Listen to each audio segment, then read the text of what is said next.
জাগাৰে গতিকে যি পাৰ্টিয়ে নহওক সবে সবকে লগ পাই থাকিব, চাহ পানী খাই থাকিব, কথা বাৰ্তা চলি থাকিব। এইটো নহয় যে কোনোবা পাৰ্টিৰ মানুহৰ লগত নবহিব, কথা নাপাতিব, এইটো নহয়।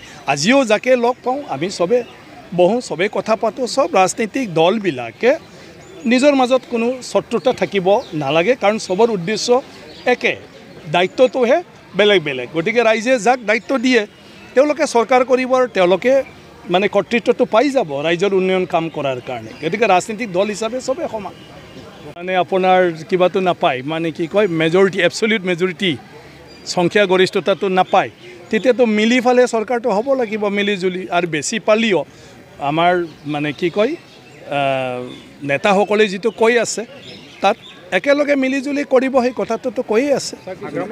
চৰকাৰ আহিব, ৰাইজে মানে যিটো বিচাৰিব, গতিকে এইটো ৰাইজৰ হাতত।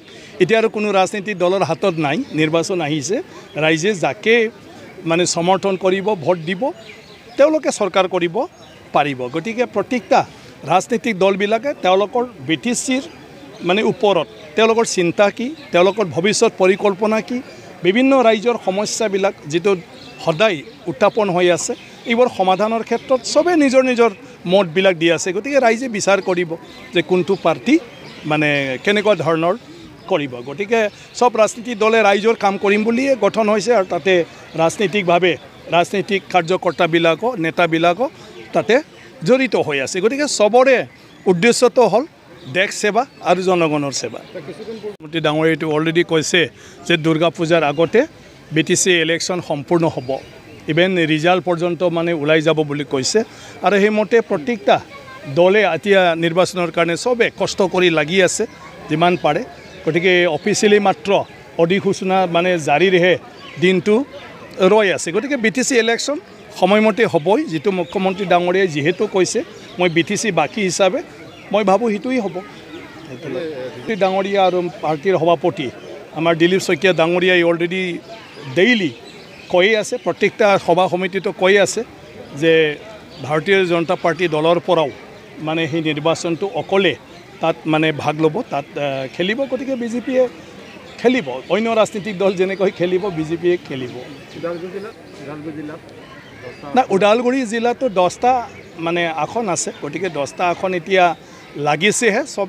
ইয়াত ভাৰতীয় জনতা পাৰ্টিৰ দলৰ তৰফৰ পৰা প্ৰত্যেকটা সমষ্টিতে এজন এজনকৈ আপোনাৰ মানে ইনচাৰ্জ দি পঠাইছে, আৰু ইনচাৰ্জখিনিয়ে আহি পালে এতিয়া মানে দলীয় কাৰ্যকৰ্তাৰ লগত আলোচনা কৰি আছে, সবটো চাই আছে।